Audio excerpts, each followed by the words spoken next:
Hey, I'm Brad here at North Park, Huron. Glad you guys decided to join us here online. We're a church that's got a passion for being loving and generous in the community and would love for you guys to join us. We got some great coffee and conversations in here, and we'd love to connect with you guys on a Sunday and come join us. Right now, stay tuned as Pastor Shane's got a great teaching for you guys that'll impact your life. So, welcome here this morning. We are going to take a moment to kind of jump back into a teaching series I started last week that I've simply called Hey Google. And so I'm going to talk about that in a moment as we reflect on how the internet has changed our lives. Boy, has the internet. Okay, well, I could tell you that Montreal bagels are the best in the world, but that might hurt New Yorkers, right? So let's get back to basics. Okay, Google, stop. That was not planned. The internet has changed our lives in all kinds of ways, has it not?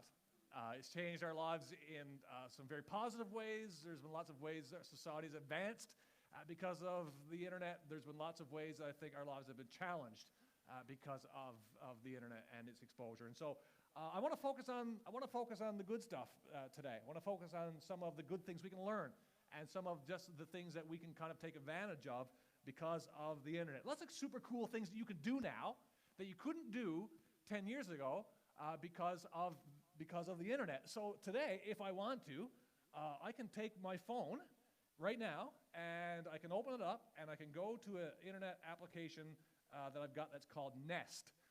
And I can look and see right now that the heat in my house is set at 20 degrees. And if I want to, if Yvonne is kind of if it's too cold when she leaves here and she's a little chilly, and she can say, can you warm up the house for us before we get home? And I can just kind of hit a couple buttons, set it to 23, and by the time we walk in, the house is all warmed up. It's a nice, comfortable place to be, and it's just a pretty cool. You couldn't do that 10 years ago. Just not the way it worked. Back in my former world in Newfoundland, you had to kind of you had to go home and put wood in the stove, and you had to do the whole thing. You couldn't do that online for sure. And so this is just one of the cool ways that the internet has kind of advanced our lives and comfort in some ways, I suppose. And I know for me, I've got a pesky little Shih Tzu at home that I can't trust. So if she's jacking up the temperature, I can check and jack it back down. It's just a very cool thing that we can do these days because of the way the internet's kind of changed our lives. A couple of weeks ago, I was meeting with Brad, actually, and Brad and I were chatting through some stuff. And Brad introduced me to a cool thing that you can do online through a website called Google Trends. And guys in the back, I'm going to ask if you could pull that up now, please. Google Trends. So you just get online here, you type in Google Trends. These guys are going to do it for you right back there live so you can see what this kind of looks like. Google Trends. If you go to Google Trends, you can kind of explore what the world is searching. And guys, can you kind of zoom in on that? This is a little bigger so people in the back can kind of see that. There you go, that's better. So Google Trends, so you can kind of engage what the world is seeing, what the world is Googling for at any given time. And you can Google based on, I'm not going to ask you guys in the back to do this, but you can enter a search term or a topic, could be anything, and then you can kind of pick a particular region. You could, if you wanted to, we're not going to do it right now, but if you want to Google Honda Odyssey, which is, okay, it's the van I drive, Honda Odyssey, and go to Michigan to see what people are Googling about the Honda Odysseys in Michigan, the whole thing will come up. So you can see by region, by province, by location, what people are searching about, which is pretty cool, I think. And so it gives you a window into the lives of what people are looking for online. But one of the things about Google Trends that I particularly like was if you scroll down far enough, and we're going to get there, these guys are going to lead us through it, we get down here to this, year in search. So you can stop on any given year and see what people were really Googling for in that particular year. So obviously, I'm not going to do everything kind of live and spontaneous. I don't trust my presentation skills that much. So I pre-picked a year that I want us to look at for a moment, and we're going to go and see what people were looking for on Google in the year 2007. 2007, I was 32 years old. Good times. I'll never see my 30s again. And that was a long time ago. So what were people doing? What were people thinking about? What were people looking for in 2007? So we're going to go back. Let's go this way. We're going to go the opposite way that you're going. Opposite. Here we go. I want to stop here. So people were kind of thinking about People were Googling about the death of Anna Nicole Smith. Some of you, and I'm thankful that there's some of you here that don't really know who she is because you're too young, which is great. I'm glad you're here. She was a socialite who was very famous, and she died of an accidental drug overdose in 2007. It was major news, major headlines. Lots of people were Googling about it. This is funny. People were Googling about the rumored death of Vince McMahon. Vince McMahon is like the king, like the president, the face of the World Wrestling Enterprise. It was WWF. Now it's WWE, World Wrestling Entertainment. Thank you, Jeff. And so back in 2007, he basically staged his own death on a live weekend telecast of the World Wrestling Federation back in the day. So basically, it blew up. I can't remember exactly. It was an explosion, and like a hearse showed up and took him away. The whole production. It was staged, obviously, for TV. But people thought that it was real. So people were on Google trying to figure out if Vince McMahon was alive or if he was dead. So just a note to you. If people are on Google trying to figure out if you are alive or if you are dead, that's a problem. You might want to get online and fix that. So of course, you know, society pieces, social pieces are kind of big. People are always Googling about diets. Obviously, nothing new under the sun, right? Back in 2007, 12 years ago, people were trying to figure out how to get skinny. We've still not, for the most part, figured that out. Let's go up a little bit. Or I don't know, up or down, whatever you want to call it. Here we go. So along with there's diet, there's fitness, all the different fitness things people were trying to figure out, but Pilates was coming on stream, and spinning, CrossFit, Zumba, that kind of stuff. People were Googling. In 2007, one of the big how-to Google searches was how to kiss. That's amazing. People will Google anything. I don't know how they practiced once they learned it. I'm hoping like there were good screen protectors and stuff back in 2007. But people were Googling for how to kiss. And so maybe some of you have never figured that out. So me and Yvonne are going to do a live presentation. No? No, she's saying no. And you're okay. Kissing is okay. It's actually condoned by Scripture if that's an issue. So people kind of turn to Google for all kinds of stuff. And so people were turning to Google to try to figure out romance and how to start it, how to kindle it, how to kiss someone, how to date someone. Yeah, that's all stuff that people turn to Google for. And so as I thought last week about where I was going to go this week, it was easy to get lost in the possibilities. So we started a series last week, and we won't put the title slide up, Luke, but we'll now put the live Google page up. Last week we started a series that basically we called Hey Google. And in this series we're kind of asking Google things about God to see what culture is Googling about God so we can see what people are trying to figure out about God. It's a very interesting exercise. So last week we were asking Google about God's relationship towards people. One of the big questions that people were asking on here was if God actually punishes people or not. Last weekend we asked Google that question, and then we explored it biblically to find out what God actually would say about that. Today we're going to go back to it, and we're going to do another search. We are going to do another search to see what culture is thinking about God in a particular way. This one's going to be interesting, and I'm going to have to approach it differently than conventional to be able to get at this, and I love approaching stuff different than conventional, so this is going to work for me.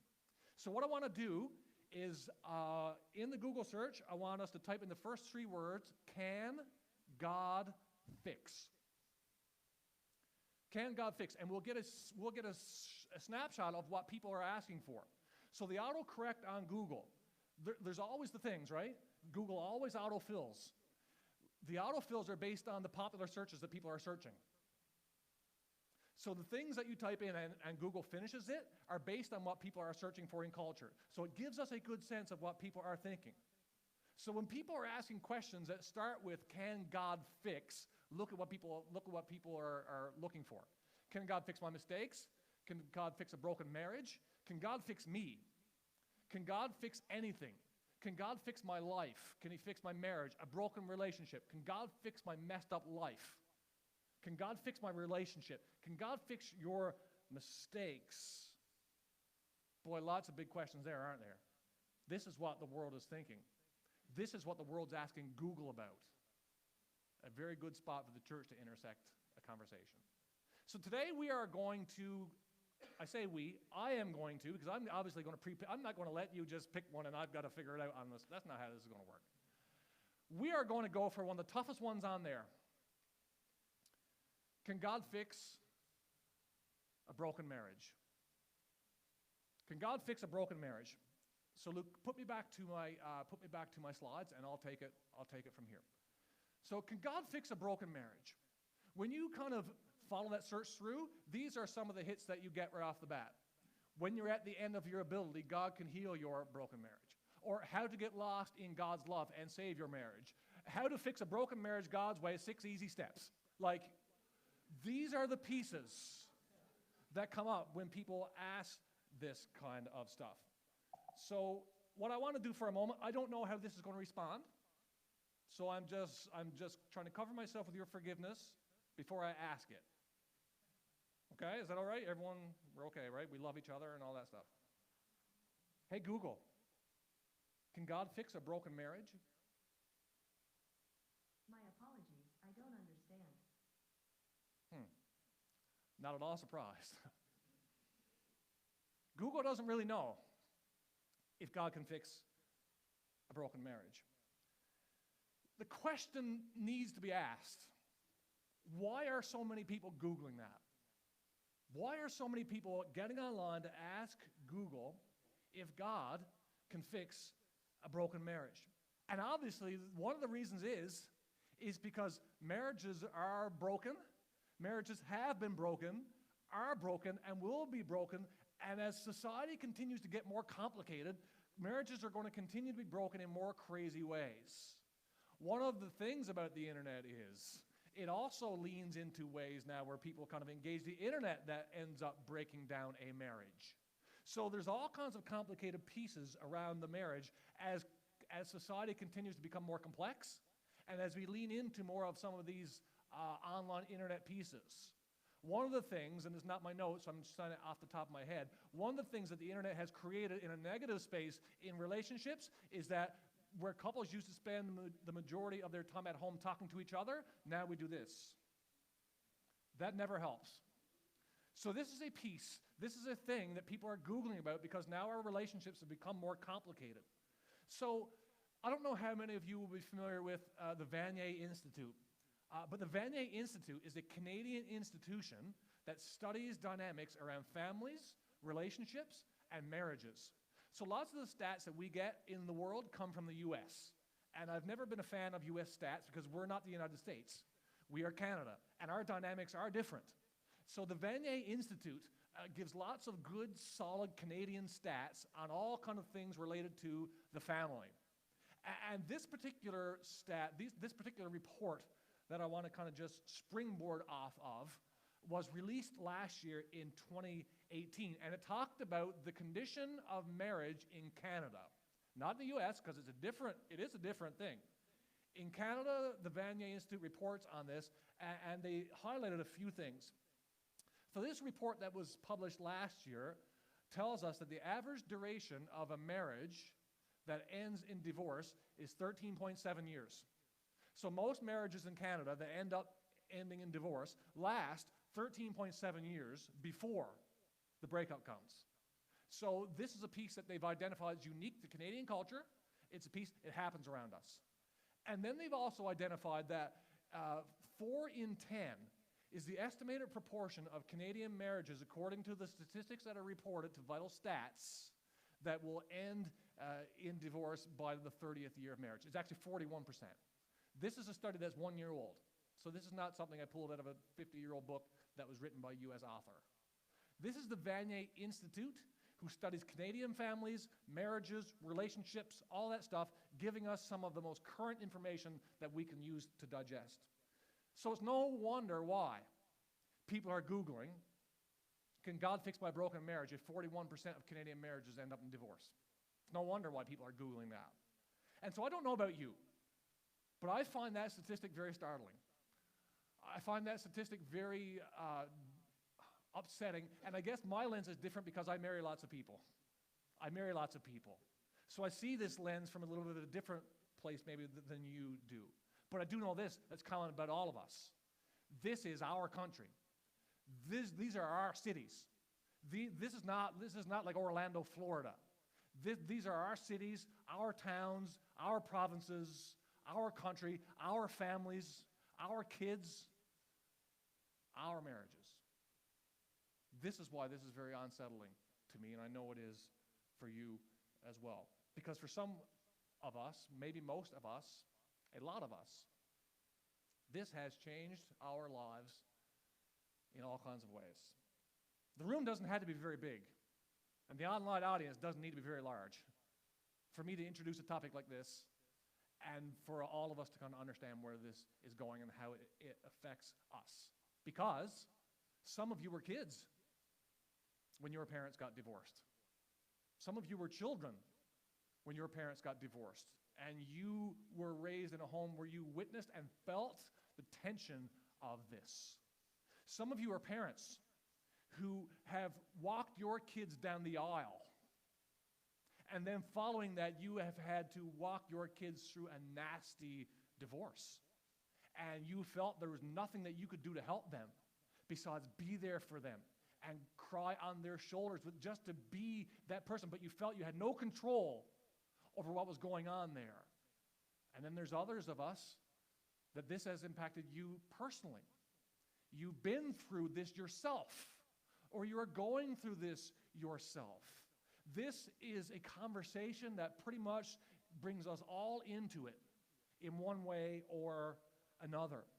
And some of you might be one of those people that would say to me, this has happened to me, it's impacted my family, it is happening to me, and I've never ever thought this would be something I'd have to deal with.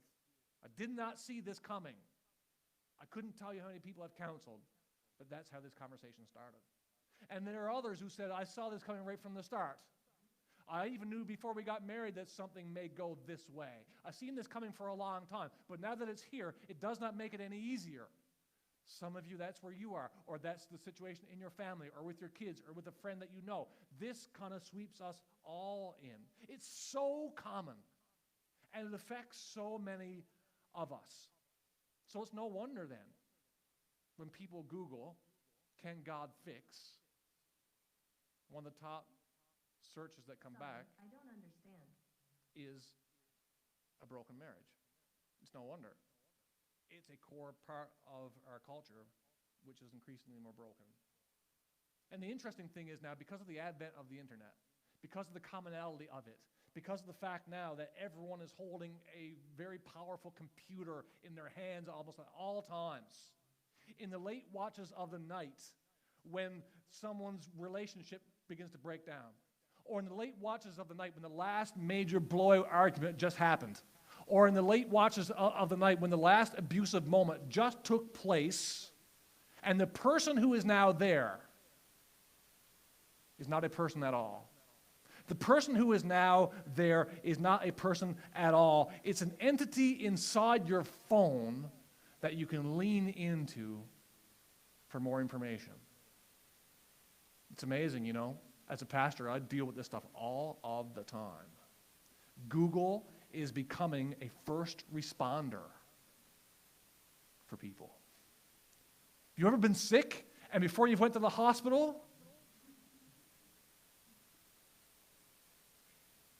Sure you have. Google is becoming a first responder in all kinds of ways. People are looking to Google as a first response to save their relationships. I just showed it to you. Google has taken that place in our culture, and it's a very interesting thing for us to kind of ponder and try to work through just a little bit here. So as we kind of process this, guys, can give me the next slide here. My remote's not working for some reason. Thank you. Here we go. So I want to take this question on for a few moments. I want to take on this question that we kind of just raised. Can God fix a broken marriage? I want to take this question on, and in order for us to look at this, I can't take one passage from the Bible and break it out verse by verse. That will not be my approach today. It's going to be unconventional. I want to take this on, and I want to base this message, this teaching, based on three aspects of things I think I can bring to this. Firstly, I want to bring my understanding of what I think Scripture says to this. Secondly, I want to bring my understanding of 20 years of being a pastoral counselor. And thirdly, I want to bring some of my own personal experience into this. And hopefully with those three pieces married together, God will say something to you that will hopefully be helpful to you, encouraging to you, give you some hope today. So we're going to jump into this, and I'm going to leverage it in these three ways. So hold on. So before I jump in, an abbreviated response, a one-word response right off the bat, just so you kind of know where I'm going to try and land this. The first response to this closed-ended question, the first response to a closed-ended question is a yes or a no question. There's no room for conversation. It's yes or it's no. Lots of you deal with this stuff with your kids all the time. Yes and no. When someone asks, can God fix a broken marriage? And they ask that to me. They're not asking this speaker. They're not asking Google. They're asking me. My first response is always going to be yes. My first response is always going to be yes. And so based on this short answer, I want to explain why yes is the case. Why yes is the answer, but I want to fill that in as I go, okay? So one of the reasons why I say the answer to this question is yes is because God has a vested interest in marriage. God is very, to use vernacular language, God's very into marriages. He's very into marriages. He's not separate from them. He's not like, oh, that's a thing, and I don't really care about it a whole lot. God is vested. He's got a vested interest in marriage, and the Bible highlights it in at least a few different spots. So I'm not going to preach on these, but I'm going to hit them as I move, okay? So if you're a note taker, this is going to be fast and furious for you. So God is into marriages. Right from the first pages of the book, you're going to see that God designed this whole marriage thing as the most intimate expression of a relationship between people that they can have on earth. So intimate is it that God says in this whole relationship that he designed that a man and a woman, they will leave their parents and they will cleave to this other person. They will cleave to them. It actually comes from the Hebrew word to stick. They will adhere to this person. This is an amazing passage of Scripture, and I couldn't tell you, and you need to hear this, I could not tell you how many marriages I have dealt with break down because people do not leave and they don't cleave. That's a 30-minute talk on its own, and I can't give you that one today. God designed marriages, so he's got a vested interest in those. And God loves covenants. God is into marriages because he loves covenants. And the marriage piece is a covenant. It's an agreement that's deeper than just an agreement. It's deeper than a legal transaction. It's deeper than just a signature on a piece of paper. It's deeper than a fleeting arrangement in Vegas. It's a covenant that goes deeper than many of us could even really process. The whole idea of covenant is so important in marriage because covenant is reflective of the way God treats you. He's in covenant with you. So God is into marriages not just because he designed them, but because it's reflective of covenant, which God is all about. I think the third reason why God's into marriages is that he desires marriages that last. Once they're entered into, God's design and hope for the institution of marriage is that's going to stay together. Not that you would just publicly rally on someone's Facebook page to encourage them to leave their spouse. That's not God's idea of how this works. Even though in the day we're in, those ways are easy for us to engage. And that's not God's desire. God's into marriages, and he desires for our marriages to last. And God's intent for marriage is that they would not end in divorce.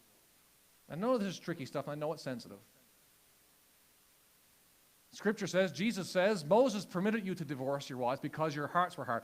The whole divorce piece was brought into culture as a response to the hardness of our hearts. The words of Jesus. God's into marriages, and he wants them to stick. God's into marriages because Jesus loves the church. As we kind of read these passages, as somebody, let me frame it this way, as someone walks down the aisle and begins this new life together, this marriage is biblically an earthly snapshot of the relationship between Jesus Christ and his church. Every time you express love to your spouse, you're expressing the same love that Jesus loves the church.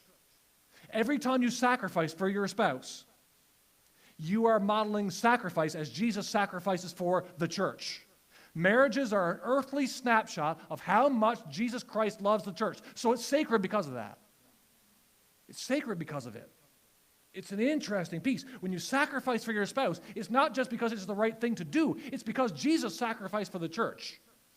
And that's the model God wants us to constantly see in our relationships to each other. So God is into marriages. And I know these are the broad parameters, and I know there's lots of peace, and I get that, and I'm going to try and talk about some of that. But God is into marriages. He's got a vested interest in them. And so does he want to fix marriages that are broken? You better believe it. Why? Because he's got a vested interest in them. He's designed them for his own purpose, that we would understand how much he loves us. That's why he wants to fix marriages that are broken. Someone asked me the question, can God fix marriages that are broken? I would answer yes. But if someone asked me the question, can he always fix them? I'm going to say no. Now there's some tension in the room. Because now I'm going to slip away from the biblical side of this conversation, and I'm going to slip into 20 years of pastoral experience in this conversation. Because this is the only way I know how to take this topic on. And hopefully there's someone watching this, and this will be meaningful to you, or you're here today, and this will help you. So now in the Bible, to what I've learned over 20 years of doing this. So if you've turned to Google and you've asked this question, please, just for a few moments, hear a human being who's dealt with this answer this question. Can God save a broken marriage? Yes, when both partners want it to work. Fair enough, isn't it? I don't think you need to be a pastor for 20 years to know that. Can God fix a broken marriage? Yes. When both partners want this to work. That has been my experience every single time. Every time. Because the reasons why marriages come undone are complicated, they're never simple, and they're always different. I have counseled people who've been married for more than 50 years, who are pillars of the church, and have called me in last moment and said to my face, we never loved each other the day we got married.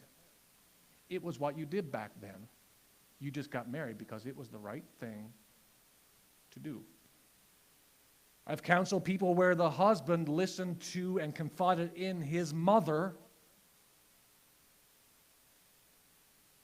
more than he's listened to and confided in his wife, which is not evidential of leaving and cleaving. I've dealt with more than one marriage that's broken down because of that. I've counseled people who were just newlyweds. And this is an adult conversation, and thought it was a good idea to bring an extra sexual partner into the relationship. And it was a good idea, and it was exciting for a bit, until one spouse gets jealous. I've dealt with people that one of the partners just had a momentary slip, a momentary mistake, and a sexual encounter that was not planned, or an emotional encounter that just happened. I've counseled people who were emotionally abandoned by their spouse. In such a degree where the spouse worked away from home so much that when the spouse was home, they were basically just roommates. And she felt like nothing more than a random sexual object for him for the 1 week out of 8 that he was home in that cycle. Can God fix a broken marriage? Boy, it's complicated. There's lots of reasons why marriages come undone. And that impacts how this question gets answered. There are lots of reasons why marriages come apart, and this will impact how that question gets answered. But the thing is, I want you to hear this. In all the hypotheticals I just put out, and they're not hypotheticals, they are all truth. In all those things I've just laid out, and worse, if both partners wanted it to work, God could have fixed those broken marriages. Hard stop. You need to hear that today. In the midst of all that crazy stuff I just laid out, and believe you not, some of that stuff might have kind of surprised you a little bit, but I can go much darker than that. In the midst of all that stuff, if both partners decided they wanted to work, God could have fixed any one of those marriages. Hard stop. God can do it. But both partners needed to make it work. Because the issue in the conversation that Google won't tell you, the issue is not with God's power, it's not with God's willingness or God's ability to fix it. It's with your willingness and our willingness, the partner's willingness. That is where the issue really gets answered. It's not in the power of God. It's not in the ability of God. It's not in the desire of God. It's in whether or not the two of us can come together to allow God to help us make this work. That's where the issue is. Then God can start doing the work of healing the marriage. Because God has a vested interest in this, He is able and wants to fix marriages before they end in disaster. But just as it takes two to walk down that aisle, it takes two to walk into that pastor's office. Just as it takes two to walk down that aisle, it takes two people to come and say, we're broken. Can you help us? It takes two. And honestly, it's going to depend on that. It's not going to depend on God. It's going to depend on those two people. And if they are willing and able to come to a place together where they can work this out. It doesn't depend on God. God's in. God is in. He is into marriages and can fix them. And I'm telling you, I've seen enough. I couldn't tell you how many times in 20 years of doing this kind of work that God's allowed me to do. I couldn't tell you how many times people, and I tell you, I know enough people who are people that have been people who've been parishioners of mine and people who've been friends of mine. They've been through the worst of the worst in their marriages, and they're still together, and they're loving each other, and God worked it out. God fixed it. But they wanted it. Both of them wanted it. And it happened over time. There was no 6 easy ways. There were no 6 easy ways. This is not a 6-step program. God can fix a broken marriage when both partners want it to work, but it's all going to depend on them. It's interesting enough because I've got and I won't pinpoint it, but I've got a family here today that I've kind of done a marriage with recently, and blessing to be able to walk them through pre-marriage counseling and all that stuff. A beautiful experience for me with them. They both engaged it deeply and both processed it deeply. It's a joy to be part of that. But there's lots of times when couples don't do that. Lots of times in my experience, I've seen it right from the start of pre-marriage counseling, that there's one person that really just doesn't want to engage it. You can just tell they're not in. They don't really want to come to the stuff. They want to be there. They're not committed. They just don't want to be there. And I've seen that lots. It's not every time, but I've seen it lots over the course of 20 years doing this. So just so you know, as a pastor, I will not marry you unless you meet with me for 6 sessions. I won't do it. Because I want to see if you're at least committed to meeting with me once a week. Because if you're not committed to that, then hey, 40 years is going to be a long haul for you with somebody. And there's so many times that it's just a beautiful conversation and people are deeply processing and there's brokenness that's expressed and it's just a beautiful thing where it's like, oh, I know that this couple might not have it all figured out, but they're committed. They're going to make it because they're committed. And then there's other times, boy, where you're just sitting there and you just feel like you're talking to the wall. One person is just not in. And you kind of get a gut sense after doing this for 20 years where that thing is going to land someday. One person is just not in for some reason, and it's like, and they just want to get the wedding done. And you're the doorway to getting the wedding done. And some couples, like the last couple I dealt with, boy, I'll tell you, like, talk about communication, they're like, all right, let's figure that out. Family planning and stuff, how does that work? We're going to figure it out, and they engage it and do the work, and it's encouraging for a pastor. But boy, when people just don't want to touch it, and they're just concerned about getting the wedding done. They don't want to talk about the marriage, but they want to talk about the wedding. That's a red flag. And so lots of times I've seen this right from the beginning in the pre-marriage stuff where one person's just been disengaged, disconnected, doesn't really want to be there, but they need to go through me to get to the wedding. And I get that. One other thing I've also seen connected to this, many of the couples who eventually end up in my office were the same couples who did not engage the pre-marriage counseling because one person in the conversation didn't want to be there. And the great irony of this is, not every time, but lots of times, sitting with this couple now post-marriage, after marriage, when things are falling apart, the same person who did not want to engage in pre-marriage counseling, guess what? Does not want to engage now. And in my experience so far, those marriages have never stayed together. It starts from the beginning, lots of times. God can fix a broken marriage when both people are committed to working it through. Someone's body being in the room or the butt being in the seat is not enough to make it work. The heart needs to find a way to be there. And that's hard when the struggle is deep. I get that. It's hard when the struggle is deep. So God can fix a broken marriage if both hearts are in, if both people are vulnerable and open, and if both people want this to work. If those things are in play, God can do anything. Do anything. Save anything. Fix anything if those pieces are in play. So regardless of what Google says to you, there are no 6 easy steps, don't click it. It won't take you anywhere. It will set you up for disillusionment. It will set you up for discouragement. It will set you up for a heartbreak of sadness. So I've hit a biblical piece. I've talked about a practical pastoral counseling piece. Now I want to end this on a personal note. I'm going to make a statement, and then going to explain the statement.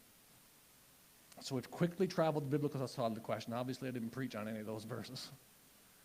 And I've talked to you about some of my experience in counseling through some of this stuff. Now I want to bring a personal piece into this. Let me make this statement, and then I'm going to try to explain it. God can fix a broken marriage, sometimes through the next generation. So we need to listen to this. As I grew up in my small town in Newfoundland, back in the mid-70s, early 80s, and I know I don't look that old, I know I don't. I did not know one single person whose parents had split up. Not one. I did not know anybody. The nuclear family back in those days in the East Coast culture of very small rural towns was very nuclear family, very solid people. We didn't know this existed. It wasn't a piece I knew how to engage. No concept. It wasn't something that was part of my culture. I didn't know it. Didn't understand it. Didn't know what it felt like. Didn't know how to be in relationship with someone that's been impacted in this way. That was my very sheltered life. And then I became a Christian and felt God was calling me to go away to Bible school to learn more about the Bible. And that was a very interesting transition. And in that transition, I met a very lovely young lady. And we began to date. And in our beginning conversations, we started talking about our families. And I quickly discovered that in my girlfriend's situation, that there were things about her family that were different than my family. And I didn't understand those things. And I quickly come to discover that my girlfriend's parents had divorced when she was young. So obviously you kind of know how some of the story ends. My girlfriend, I love to say that, it's fun.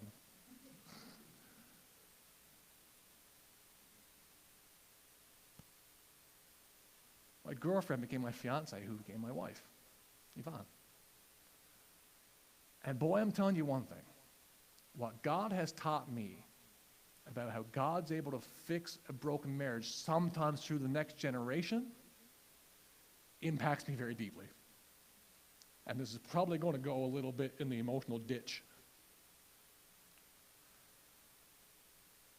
So God was about to take me and my girlfriend, can't stop saying that, it's so fun, and my fiance, who would later become my wife, Yvonne, on a journey that would have what I would call its moments of learning, to be basic. And I learned many of the things about Yvonne's life and the ways that divorce has affected her that had to help me adapt to some of the postures by which she understands life that I don't necessarily lean into. And I had to lean into those if our marriage was going to be successful. I had to embrace those if our marriage was going to be fruitful and not just exist. And I will say this, and I'm so glad you're here. I would say it if you weren't here. But the best thing for my growth that's happened in my lifetime, outside of having Jesus radically change the direction of my life, is finding Yvonne and falling in love with Yvonne. Because her background shapes me now very deeply and helps me to engage this conversation in a way that I could not if it wasn't for Yvonne helping me to understand what this feels like. Knowing what Yvonne has dealt with in her life, knowing what she has seen and what she has felt, and knowing how strong Yvonne is, and knowing what she's been through as a kid, and what the brokenness she has seen, and to know better than anybody in this room knows the beautiful Christ-like person she has become and the unbelievable parent she has become and the unbelievable, extraordinary spouse that she is. You see, Yvonne's made a decision that in the midst of all the things that she was raised with, in the brokenness that she was raised in, that she has made multiple intentional decisions in her parenting and in her marriage, which is our marriage and our parenting, that has helped her to be a beautiful, fruitful follower of Jesus who is able to engage marriage and parenting in a way that's not crippled by what she's been through in her life. But she picked it. She has chosen these rhythms. She has not defaulted to, this was how I was raised, this was what I saw, this is who I'm going to be. Yvonne has made, I could not tell you how many, multiple intentional decisions that this was what I saw, but this is what I'm going to do. This was how I was parented, but this is how I will parent. This was how I saw a marriage in my life. This is how I want my marriage to be. I cannot tell you how many times I watched her make that call. And boy, I'll tell you, not just because I'm standing in front and I've got the microphone, but I mean this from the bottom of my heart. I will put our parenting and our marriage up with anybody's, largely due to the fact that this woman has chosen that God was going to fix a broken marriage through the next generation, and that's her generation. She's not going to let the same mistakes, the same traps that she saw in her upbringing affect now how she's going to lead with her own kids and with her own husband. And I'm thankful to Jesus Christ, the Lord of the church, every single day that she's made those calls. Because she could if she wanted. And I know she could if she wanted because I deal with many people who do. This is just what I know. This is who I'm going to be. What choice do I have? This is how I was raised. This is what I experienced. So I'm just going to live that way. Let me say this to you in kindness. You do have a choice. You do. Is it hard? Yes. Man, it's hard. Talk to this woman. She'll tell you it's hard. But can you do it with God's help? You better believe it you can. You better believe it that you can. 21 years.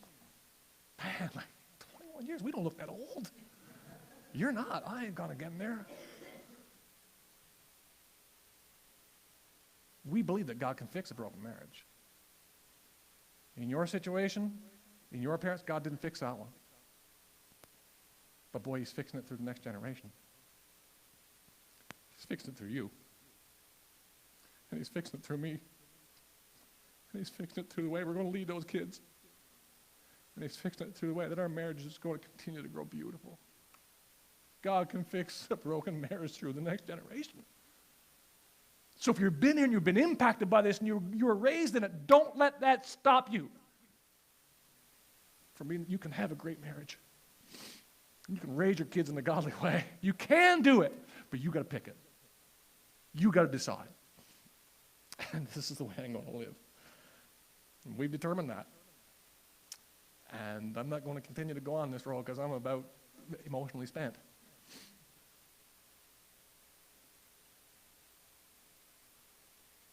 God can fix anything.